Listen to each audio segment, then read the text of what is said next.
മ്യൂസിക്കൊക്കെ വായിക്കും. ഓടിയേക്കാളും എനിക്ക് തോന്നുന്നത് ഈ മുടി മുടിയല്ലേ? സെറ്റ് ചെയ്തിരിക്കുന്ന ആ, മുടി ഗംഭീരം. നല്ല ചുവന്ന മുടി. കാര്യം നമ്മുടെ ആരോഗ്യമായിട്ട് ഇരിക്കുക എന്നുള്ളത് അതല്ല നമ്മുടെ ഒരു ഇതാണല്ലോ. മെയിൻ ആരോഗ്യമായിട്ട് ഇരിക്കുക എന്നുള്ളതേ ഉള്ളൂ. മസിൽസ് അങ്ങനെയല്ല, പക്ഷെ ഇഷ്ടമാണ്. നമ്മുടെ ഒരു കാര്യം ഡെഡിക്കേറ്റ് ചെയ്ത് അതിനുവേണ്ടി പരിശ്രമിച്ച് അതിനുവേണ്ടി വർക്ക് ചെയ്യാനായിട്ട് ഭയങ്കര ഇഷ്ടമാണ്. അത് ഈ കോവിഡ് കാലത്താണോ അങ്ങനെ ഒരു? ഞാൻ ചെയ്യുമായിരുന്നു, പക്ഷെ കോവിഡ് കാലത്ത് കുറച്ച് ഡീറ്റെയിൽ ആയിട്ട് ചെയ്യാമെന്ന്, ബിക്കോസ് ഒരുപാട് സമയം നമുക്ക് എല്ലാവർക്കും ഉണ്ട് ഉണ്ടായിരുന്നു. ആ സമയത്ത് എല്ലാവരും ശരിക്കും പറഞ്ഞ ശരീരത്തിനെയും അല്ലെങ്കിൽ ആരോഗ്യം ഇടയ്ക്ക് റീൽസ് ആയിട്ടും എല്ലാവരും ഭയങ്കരമായിട്ട് പോസ്റ്റ് ചെയ്യായിരുന്നു. ചലഞ്ചൊക്കെ ഉണ്ടായിരുന്നു.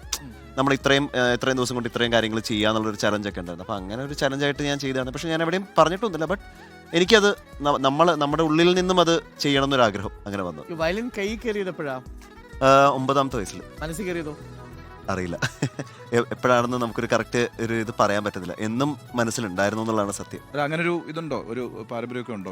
എന്റെ അച്ഛന്റെ അമ്മ ചേർത്തല സിസ്റ്റേഴ്സ് അറിയാം. ചെറുതല സിസ്റ്റേഴ്സിന്റെ കൊച്ചുമകനാണ്.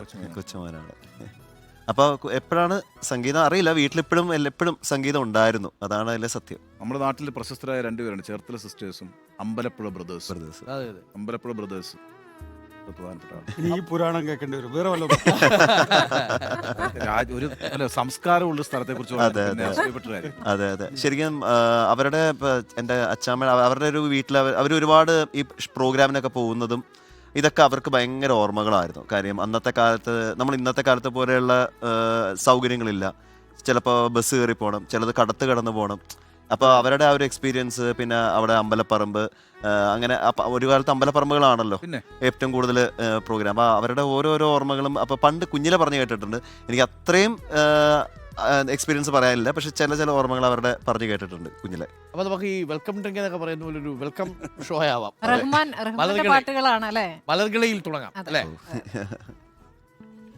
ഈ വയലിനെ ഈ വയലിൻ അതെ ഇപ്പൊ ഇവിടെ സെറ്റ് ചെയ്യുമ്പോൾ തന്നെ ചോദിക്കായിരുന്നു. നോർമൽ വയലിൻ പോലെയല്ല. നമ്മുടെ നോർമൽ പഠിക്കുന്ന വയലിൻ എപ്പോഴും 4 സ്ട്രിങ് ആണ്. ഇത് 6 സ്ട്രിങ്. ഇതിന്റെ ഒരു ചെറിയ ഡെമോ ഞാൻ കാണിച്ചത്. ഇപ്പൊ നമ്മള് ഇപ്പൊ നോർമൽ എല്ലാവരും യൂസ് ചെയ്യണ ഇപ്പൊ ഈ ഒരു റേഞ്ച് ആണ്. പക്ഷെ ഇതിന്റെ ഒരു ഭംഗി എന്താ വെച്ചാൽ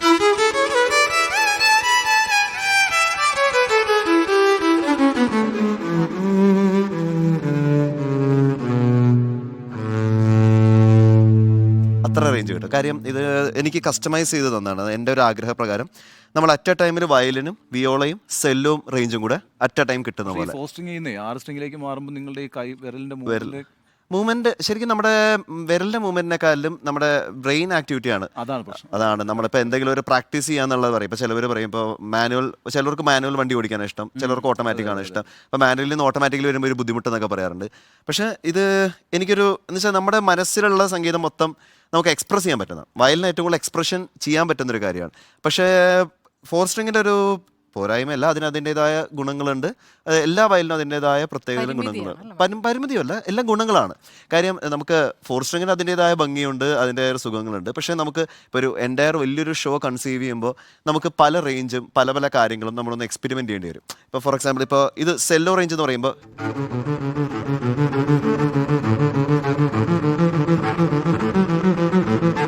ഇങ്ങനെയുള്ള സാധനങ്ങൾ ട്രൈ ചെയ്യണം. ഇപ്പോൾ വിയോള എന്ന് പറയുമ്പോൾ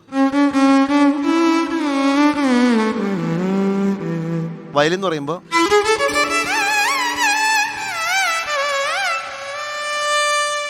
മൂന്ന് ഇൻസ്ട്രുമെന്റ്സേ ചെറിയൊരു സാധനത്തിനകത്തേക്ക്. പക്ഷെ എന്നെ അത്ഭുതപ്പെടുത്തിയിട്ടുള്ള സംഭവം എന്താ അറിയോ പിന്നെ ശബരീഷ്, ഒറ്റ സ്ട്രിങ്ങിൽ നമ്മുടെ നാട്ടിലെ ആളുകൾ വന്നിട്ട് ഈ ഉത്സവത്തിന് ഒരു കച്ചവടം നടത്തുന്ന ആളുകൾ ഒറ്റ സ്ട്രിങ്ങിൽ വയലിൻ പോയി ജന്മത്ത് നിങ്ങൾക്ക് വായിക്കാൻ പറ്റത്തില്ല. അത് വായിച്ചിട്ട് പോയി കഴിഞ്ഞാൽ ഒറ്റ സ്ട്രിങ് എല്ലാ പാട്ടും വായിക്കില്ലേ? എല്ലാ പാട്ടിന്റെയും അത് മാത്രമല്ല, പക്ഷെ അങ്ങനെ ഒരു സ്റ്റഡി MS ഗോപാലകൃഷ്ണൻ സാറിന്റെ അങ്ങനെ സ്റ്റഡീസ് ഉണ്ട്. കാര്യം പറവൂർ ബാണി എന്ന് പറയും. ഫോർ എക്സാമ്പിൾ ഇപ്പൊ നമ്മള് ഇവിടെ ഇതേ സാധനം ഇവിടെയും വായിക്കാം, ഒറ്റ സ്ട്രിങ്ങിലും വായിക്കാം. അത് കഴിഞ്ഞിട്ട്